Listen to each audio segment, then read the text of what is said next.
Wagwan peeps, look at what I got. Dun, dun, dun.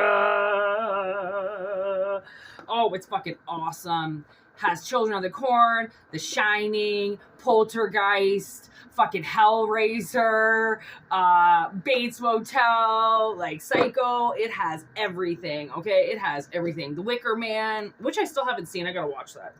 So it just arrived in the mail. I've been doing some readings with it, and they're fucking awesome cards, okay? Like, they're awesome cards. So, it's like right in time for Halloween. There's the Blair Witch card. Oh, it's so fucking awesome. This is the back of them. Like a double goat.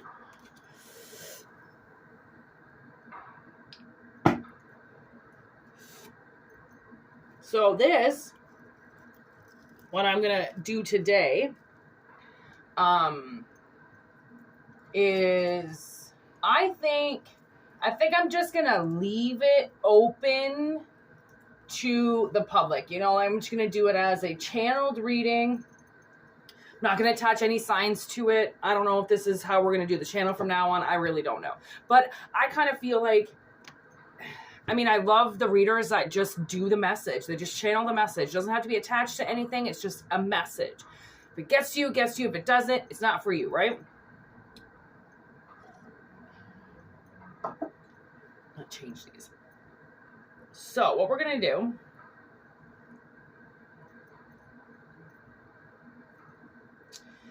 okay. So the Witch's Tarot. I moved my altar today. I was cleaning, so now my cards are kind of like not together anymore, and I didn't even realize that. I feel super bad for not cleaning it up. I'm going to do the Witch's Tarot as tarot, because the Horror Oracle, it's just that. It's Oracle, right? Oracle kind of helps to, like, guide the reading, you know, whereas tarot can kind of tell the story. Although Oracle cards can tell a story, let me tell you. But I like doing both. I always like a little Oracle, a little tarot. Get that yin and yang in there. Nice little balance. Everything, you realize everything works very well with a partner, right? Like if you feel like just pulling one deck of cards that day, do it. But honestly, if you pair it up with another deck, then your decks, they will learn to communicate with each other, and they will learn to talk to each other and to give messages together. And then your certain cards will want to work better with certain cards, you know, like everything is just energy, right? So once you realize how to work with energy, you kind of just let it flow, and then you listen to it, right?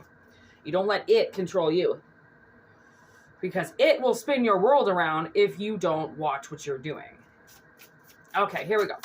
There's no skin on these cards yet, so they're still super fucking slippery. Okay, what are we going to do for my collective today on YouTube? Who's going to be watching, and what do they need to know? What is wrong with you? Nobody wants to come out? For your first full YouTube reading? Come on.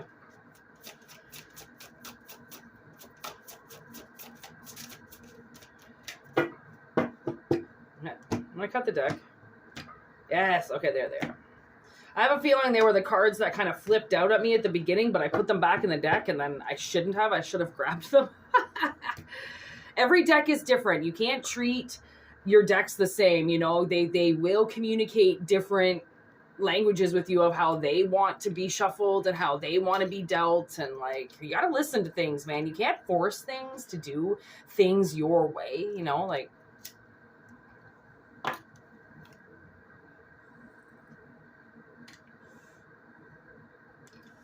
All right, let's see what we got. Ooh. We got Grief. Pet Cemetery. Harvest. Children of the Corn. And we got The Woods. Blair Witch Project. Look at the Blair Witch wanted to come out no matter what. Oh, isn't that awesome? I was thinking about watching that today, actually.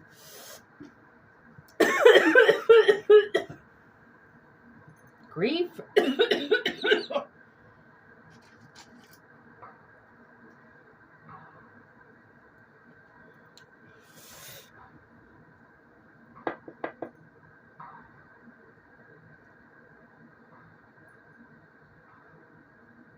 Oh my God, this is an awesome message. Okay, so what I'm hearing is,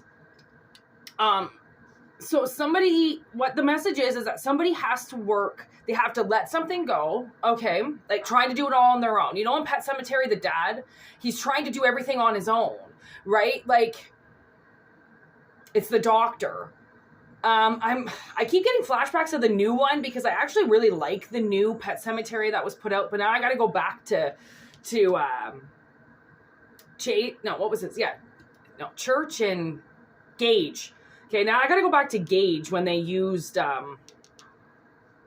little boy back in the day. So the dad, like the mom didn't know anything about it. Okay. So she comes home and Gage is, was Gage already dead when she comes home? No. Yeah, so Gage was already dead and come back alive. And then she kills the wife. I believe the wife kills the husband. I'm getting like both the Pet Cemeteries, like all three of the Pet Cemeteries, to be honest, like Pet Cemetery 1 and 2, and then I'm getting the new one. All montaging in my head right now. It's fucking crazy. Try to put them all together. But the main Pet Cemetery is you have to let things die. You have to let them go. Okay. So what the universe is saying is you have to let something go to work with a team to get out of the woods. So somebody is stuck in the woods, okay? And they're being chased and they're being haunted and they're looking like it's the end. You know, like when Heather does that, Heather does the video at the end. And the thing is that if you actually watch the Blair Witch documentary, okay, when Heather does that apology at the end of the movie, it's not scripted. She actually thought that they were going to die. So she recorded a video. And there was actually a point where they said, the directors had said to them, you do have to make it seem like you're not going to get out of there and you are going to die. But then Heather actually thought that her and Mike were not going to get out of there because Josh had already been taken, right? And they weren't told that Josh was going to get taken. That's what's fucked up about it, because originally the directors were going to take Heather. But because Josh and Heather weren't getting along, Josh actually wanted to go see Jane's Addiction. He had tickets to go see Jane's Addiction concert. So in real life. So he didn't want to be in the woods with Heather anymore. If you actually watch from the very beginning of the Blair Witch, Josh and Heather automatically don't like each other. And it's tension that builds up throughout the movie the whole time. Okay, Josh hates Heather, but Heather has to be the way that she is because she's the fucking director.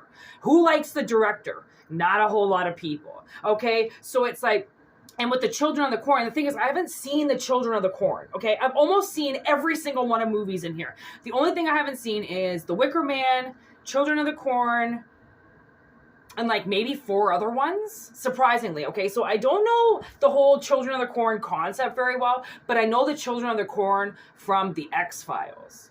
Okay, and I do remember seeing it on pay-per-view back in the day when my grandparents had one of those black boxes, you know, so you'd go up and check out the pay-per-view channels, like right when pay-per-view came out, like right when it came out. I was like 8 years old when that shit happened, so it was like 30 years ago, okay?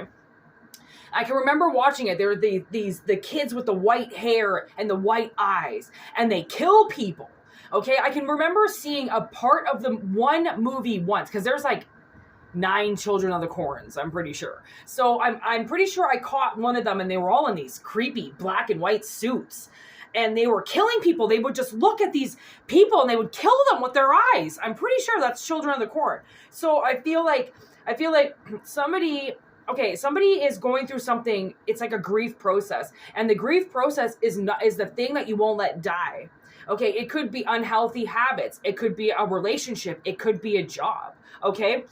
With this instance, it was Gage, right? The guy the doctor, I forget what his name is. It really doesn't matter, but he didn't want to let Gage die, right? And unfortunately, when parents' grief is that, it is that high, it can take over the parent's life. Okay, I watched a friend that I went to high school with. She lost her son. Really fucking sad story. She lost her son, and I watched that grief take her life over still to this day. It's like she's just never going to be right. Okay? Because when something gets taken from you that you were supposed to watch grow in some way, or, take care of or something, and then it dies, and you feel like it wasn't supposed to die, like everything has to die. Everything, okay? And it's how we deal with it. Right? It's so much of this life, surprisingly, is how you deal with things. It's not about the situation around you, because everything dies. Everybody dies. They all have their day. And no matter how sad you are, you ain't never going to bring that person back with those tears. So it's like the world's telling you that, like, if you don't let go of this grief, it's going to kill you. Because you're allowing yourself to stay in an energy that no longer exists. The world needs you to move on. That's a part of grief, right? And actually, I served this couple on, I don't know, one day on the weekend, and they were staying around the corner at the hotel downtown, and so they weren't driving, so they wanted to do some drinking, and they were like in their mid-60s, I would say, and they had just been dating each other for a year, and they were both widows. And they were so mother effing cute. It was redonkulous. Like, she was already telling him what to do. He was already acting like they'd been married for 20 years. Like, it was so cute because they met on some dating site too in Hamilton. I don't know what it was called, because obviously it's like just in their area, right? Like, I guess people have dating sites for like their area. I don't know. I don't go on my phone like that, so I don't know. But they said they hooked up on a dating site, and it was probably the best decision that they'd ever made, because they were so lonely on their own.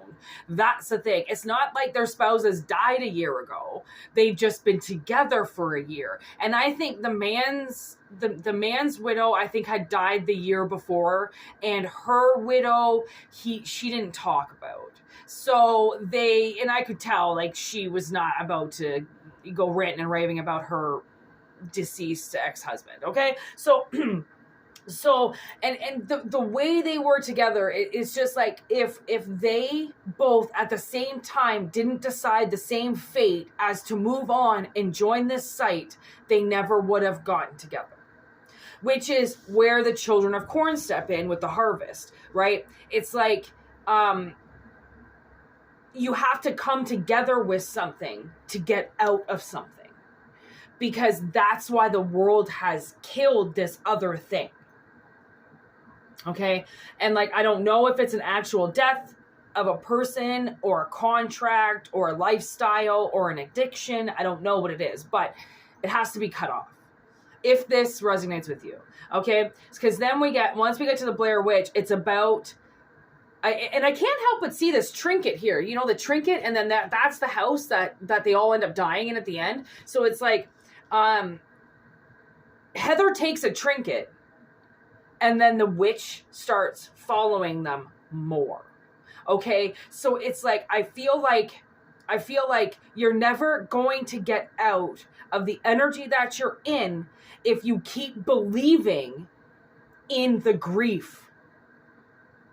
Like, the whole grief process is like steps, things you go through.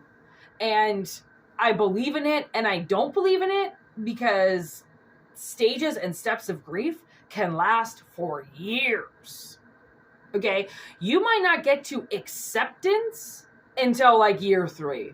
Okay? And that's why the universe is like, if you don't accept this and let it go and lay it to rest, you won't find your way out of the woods in time to survive.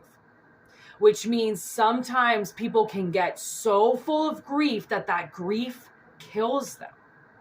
I watched grief kill my great-grandfather. He was not living once his wife died. And there was no way that anybody was going to be able to pull him out of that energy. He tried to buy a trailer. He tried to get with the family all the time as much as he could. And he was broken. It broke him. And he was never able to put the pieces back together. It killed him. He allowed the children of the corn to kill him. Okay? And just like Heather and Mike, almost let the woods kill them, right? But it's a movie, and thank God the directors came back out to get them, okay? Yeah, like, I feel like this is some type of separation, okay? Two of Cups in reverse. It's this Pet Cemetery, it's a separation, okay? And now we've got the Queen of Wands in reverse. There's a nasty energy here, and that's grief talking, you know? Like, the things that grief will do, if you allow it to take you to the bottom, it fucking will, and it'll drown you, okay? Because the Queen of Wands in reverse is a bitch, all right? She wants you to grieve for her, right? She wants you to be all about her. It's all going to be about her. And that's why if something's not healthily done about it, then you will all become what is staring you in the face. Like the children of the corn, you know, like they all just became dangerous. This is going to make you dangerous because it's going to make you fight things that are actually helping you. So you're going to end up warding off people and fighting off people that are trying to guide you out, right? Shadow side now in reverse. Like, it's like release yourself from this part. There's the Temperance, High Priestess, and 9 of fucking Swords in reverse. So somebody's anxiety is about to go, okay? Whatever it is that's leading you down this path, it shows its ugly face and you get rid of it because you know that that's the part where you have to balance. Everybody has a hard time with what they have to balance because automatically almost like your pride gets stepped in there and it's like, oh, you think I've got to do this and now you think I've got to do that. And it's like, no, I'm not saying you have to do anything. You're saying you have to do something and now you're being protective of yourself of change. And that's the thing is because people will be like, well, I'm fine the way that I am. Nobody said you're not, but your soul is telling you that you're better off evolving or you're going to stay that way forever. Do you want to stay the way that you are forever? Like, if you've got 20 more years, do you really want to stay the exact same way in the exact same place with the exact same people and the exact same job with the exact same car forever? Like, there's no way that that's even fucking possible. So don't put a wish on yourself like that because it ain't ever going to come true, right? Wow, what a reading.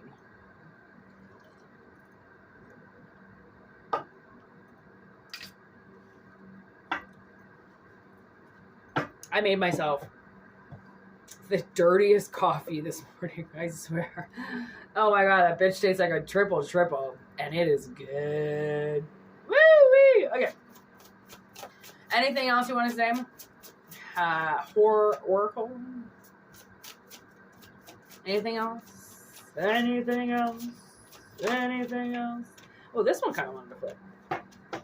Mask. Ooh, Jason, Friday the 13th. Let's see what the Oracle book says. Let's read Mask. That's fun. Only thing is these motherfuckers aren't... Oh, wait. Do we have an index?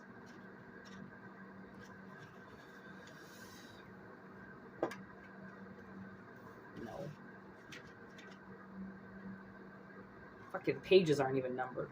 Great. Okay. Oh. No. Oh, they're... Okay. They're alphabetical. Thank God. I was like, how am I just going to find this if they're just randomly everywhere? There's no fucking table of contents. Okay, here we go. Index. Fuck. There we go. Okay. Mask. Directed by Sean S. Cunningham, 1980. Who are you? Who is anyone really? Behavior and demeanor can disguise an identity as well as any mask. Those with an agenda may be those we least expect, especially if we encounter them in a jovial atmosphere or scenic circumstances. If deception is revealed, it may come into a sudden piercing moment of recognition. We had known the truth all along. Be wary of misdirection. The signs are there to be seen. So that's your final card, okay? So that's why be wary of misdirection. Be wary of this Queen of Wands in reverse, okay? That wants to throw you off. They want you to grieve over them. They want you to pine over them. And you're being misguided. Okay. And by honestly, you know what it is? I see a woman that's acting like a damsel in distress, and it's misleading somebody down a wrong path. And my stepmother was very much like that. She was always a damsel in distress. If something ever happened to me and my sister, she always had to have something suddenly so much worse happen to her, so then all the attention would go on to her. And then my father would derail my sister and I for whatever fucking reason, whatever thing that we just went through, and put all the energy onto Cindy, because Cindy didn't like children, especially Courtney and I, her own step fucking daughters, to the man that she's married to, the man who she claims that she's in love with, hopelessly in love with, can't even love, accept, or support the flesh and blood that he made. If you're going to marry somebody, you have to accept their children, because it's their fucking flesh and blood. If you don't want to be a step parent, don't marry somebody that's got kids. And especially don't think that you can marry somebody who's got kids and then push the fucking kids out of the equation, because that's a fucking monster. Okay? Monsters do that. I watched this chick get jealous over a guy's dog. She hated this dog because her boyfriend liked the dog more than her. Because who doesn't love a dog? Like, I mean, it was the beginning of their relationship. Of course he's going to love his dog more than you, bitch. Your pussy ain't that fucking good. Like, women, it seems to be women. And you know, when it comes out in men, it's those little bitch ass men. Like, grow a fucking pair. Honestly. Like, and these bitches who can't handle somebody being around you. Like, this man actually said to me at work, please don't say my name when I come in here with my wife, because I don't want her to know that you know my name. Like, I totally respected him for it. I didn't, like, by any means go, like, are you fucking kidding me? But I was like, why? Like, I have to know your names. If I don't know your names, I don't know who I'm serving. What the fuck is the point of being a bartender if I don't know your name? Have you seen Cheers? I know everybody's name, bitch. It took me a week. Like, that's the main part of my job. Like, learn your roles and get into them. Okay, that's the part of this. I also know that a wheel just changed. And you'll know if it changed for you if something happened over Sunday into Monday. Right? Because that's when this cosmic wheel changed. And it did something. And trust me, it did something. It lit a fire under my ass. And a lot of other people's around me. And not in a bad way. In a really fucking good way. And it's going to hit the people that are fucking with people in a really bad way. So whether you got a good week or a bad week is kind of depending on how the fuck you've dealt with this wheel. Okay? So that's kind of all I want to say. You know how sometimes it just gets shut down? Like, it's just going to get shut down now. And like, that's the thing is, like, don't let grief misguide you. That's what this is all about. Because, and that's the thing is, you know, when you will notice with the Blair Witch, I mean, it is a movie, but it was filmed from real life. So they put those 3 people in the woods and fucking terrorized them. And didn't tell them much, started starving them by the end, right? So a lot of what they went through in the Blair Witch was actual. Like when the part of the movie where they're shaking the tent, right? And then they go, fucking go! And they all start running. And then Heather goes, what the fuck is that? What the fuck is that? So a man actually ran by them in a full white suit. And Heather's the only one that saw him. That's why they had to keep that footage. It's awful footage of them running, but they were never going to get Heather to redo that. And then poor Heather, honestly. And then when they're in the house, and then all of a sudden Mike goes missing in the basement and Heather doesn't know and she's screaming. That's actually her second take. She was about to have a heart attack. The directors had to come out of the woods and calm her down. She didn't even know they were around. Right? They had to come calm her down, and then she had to refilm that scene. She was fucking terrified. She almost fucking died, she said, of shock.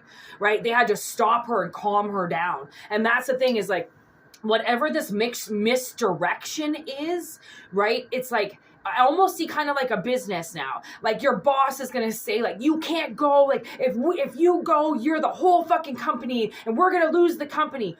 Go. Do not stay. If you're being told to get out of somewhere because you're grieving now and you can't be there, like grief. Ooh, look at that. We've got the thing on the bottom and that's all about keeping warm and staying together. Right? So it's like if you know that you've got something to do and you've got to get out of something else in order to get to something else, the universe is calling you to that other thing. So you might all of a sudden lose your job. So then you can go and find this new one that's waiting for you.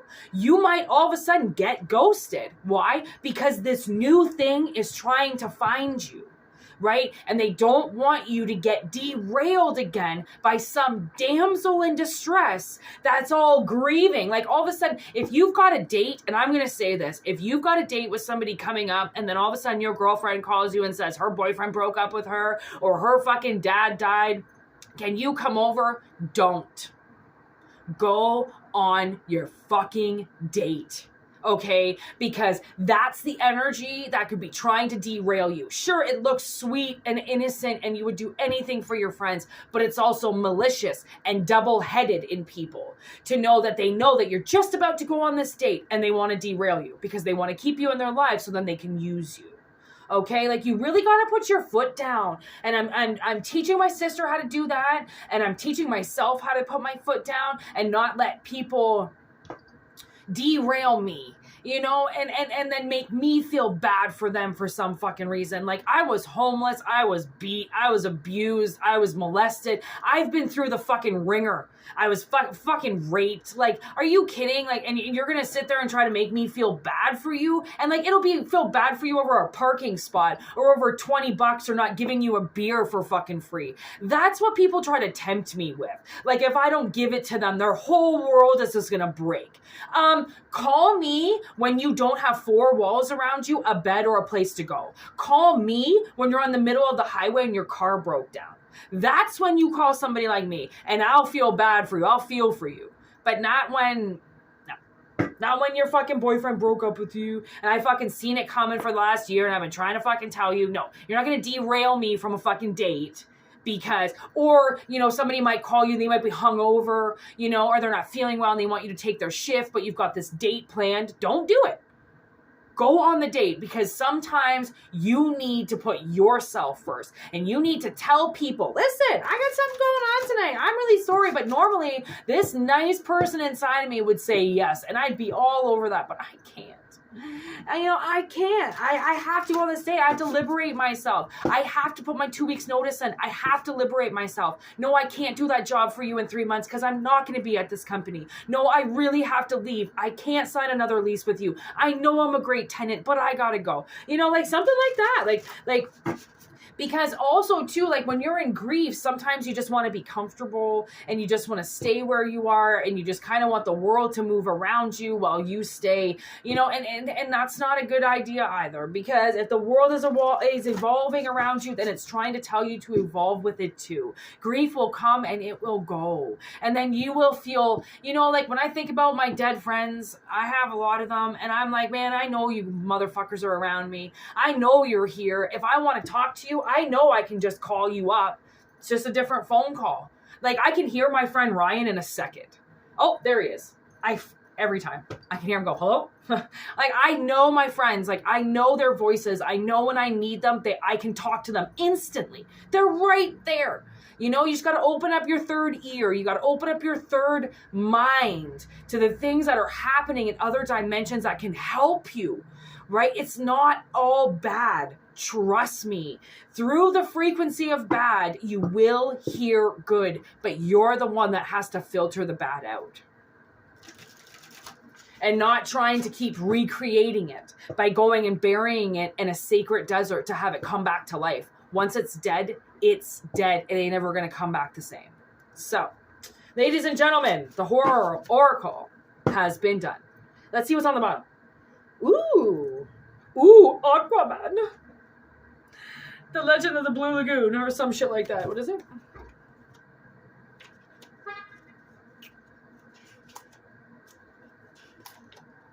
Creature from the Black Lagoon. Ha! Blue Lagoon. Have you ever seen that? The Blue Lagoon. Oh, what a great movie.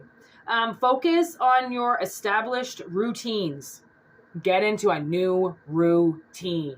I'm telling you, right? We've just begun to learn about the water and its secrets. So I think, honestly, maybe you're just beginning to learn about your emotions and how you feel, right? And how to calm the waters and how to boil the waters, which is why temperance showed up, right? It's all about balancing your emotions. And I think that you go from one to another very quickly. And that's why it's hard to get to where you want to go, because when people hold on to you, you hold on to them. But just because someone's holding on to you doesn't mean you can't go, hey, let go and beat it. Like, if you want to stand beside me and be a nice support system and be a nice friend, you can go right ahead. But you ain't going to hold me down, and you ain't going to try to hold on to me because I can't keep you up. Okay? Are people intruding on your personal space like an invasive species? Sorry about that.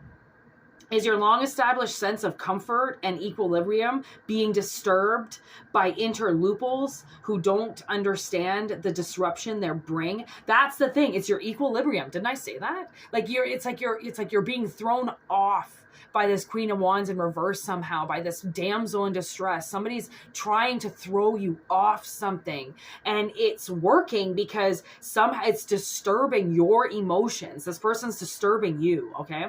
Thriving in your own environment can depend on being able to ignore distractions, even enticing ones that risk muddying the home waters. That's the thing. It's like, don't shit where you eat, for one. If anybody's never taught you that, don't do it. Don't go into a new place and start banging the boss. Don't go somewhere and start fucking talking shit. Okay? Like, you've got to learn where to put your water, your emotion. And putting it into the grief tanks of this succubus isn't working. So, hope it resonates. Peace out. I'm on TikTok. I'm on this talk. I'm on every talk. Check it. Wreck it. Word to your mothers.